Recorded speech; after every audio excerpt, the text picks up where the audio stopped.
Welcome back, my awesome people. In today's episode, I'll be highlighting the difference between a boss and a leader and what you can do as an entrepreneur to lead your employees rather than boss them around. And if you are not an entrepreneur, you can have a better work experience at your 9-to-5 job because you can use these leaderships that I mentioned in this video for your own benefit. And if you are not an entrepreneur, you can still watch this video as you can have a better work experience at your 9-to-5 job because you can use the leadership traits mentioned in this video to work better with your coworkers and management. So stay tuned to the end. So what is a boss and what is a leader? Well, a boss is an individual who is in charge of the organization. They are someone who takes control over employees and assigns tasks and duties to them.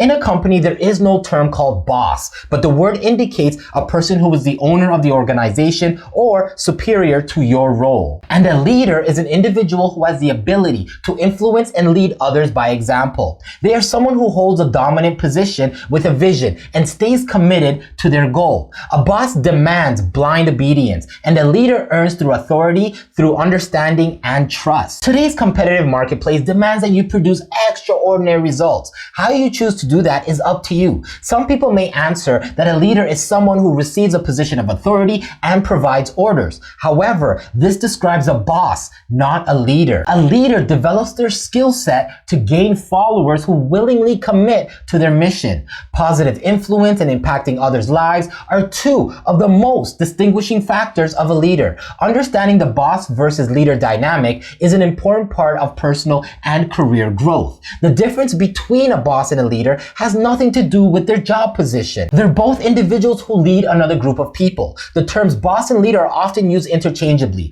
The boss is a strong personality who focuses on business outcomes rather than relationships, whereas leaders make positive changes in relationships, business practices, and communications. The responsibilities of boss and leader seem pretty similar at first, but once you compare them side by side, it's easy to see how very different they are. Boss responsibilities include creating goals, organization, making plans, delegating, and developing strategies, whereas the leader's responsibilities include creating visions, innovating, inspiring action, empowering others, and developing culture. Both techniques arrive at the same outcome eventually, but the journey getting there might look quite different. While bosses rely on themselves and their own ability to think for their team, leaders actually do less while making their employees happier by letting them think for themselves. Leadership matters today no matter what situation you are in, and it can be the single biggest factor that makes a difference in achieving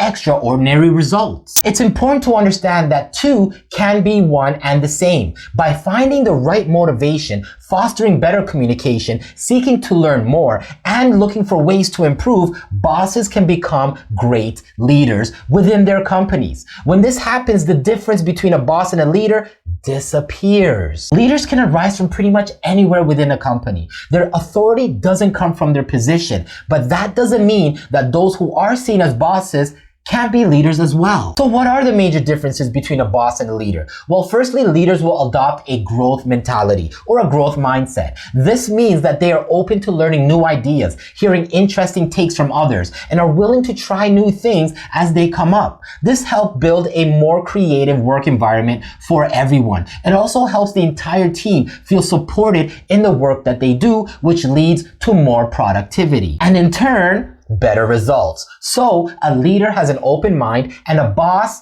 kind of already knows it all. Second, leaders like to work with other people to get the best positive results that they can as a group. They don't simply rely on one or two managers to oversee progress. Although a good manager is a serious asset, leaders are hands-on, brainstorming side by side with partners and employees on the team to come up with innovative ideas to help the company grow. So a leader collaborates while a boss dictates. And third, leaders also set up systems that make it easy for employees to make decisions on their own with minimal supervision. This can relate to finances, task management, and even customer relations. With proper communication, leaders make it easy for their team to have a certain level of autonomy no matter what they're working on. So, a leader empowers while a boss micromanages.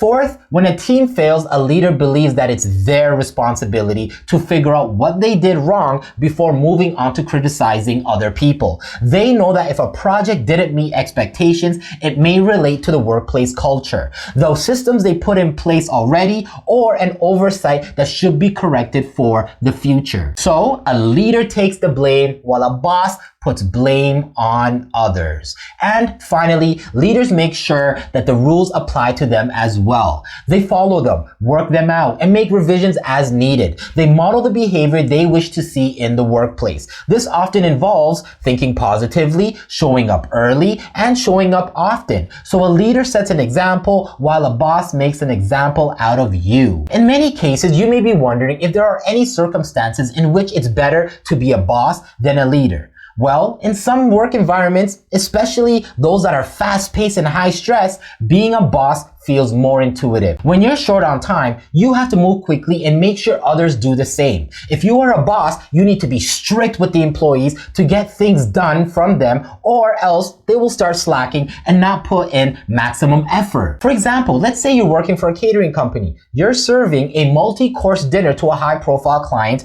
and your servers need to be at the top of their game. Let's take a look at the actions of a boss versus leader in this scenario. A boss will dictate orders as they come up, yelling at employees for being too slow, or even simply expecting new employees to know everything even on their first day. A leader, on the other hand, would instead make communication clear and respectful. They would also offer a level of understanding for mistakes. A great leader will even empower collaboration among the team so they can solve problems together. And while they're solving the problems together, the leader manages the rest of the event. Ultimately, a leader is focused on developing their team, and the boss is focused on getting results. So, Jacob Rant, are you a boss, a leader, or a loser?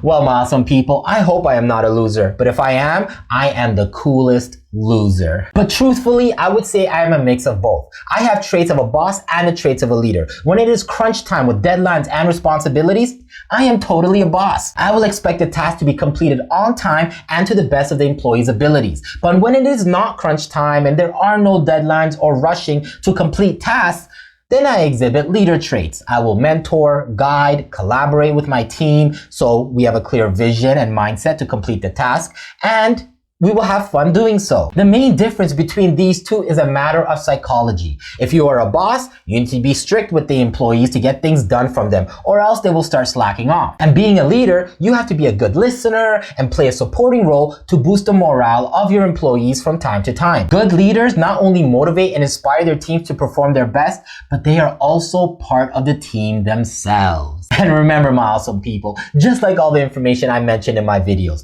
assess your risk appetite, always diversify, and please do your own due diligence because I am just a clown on YouTube. Stay ranting.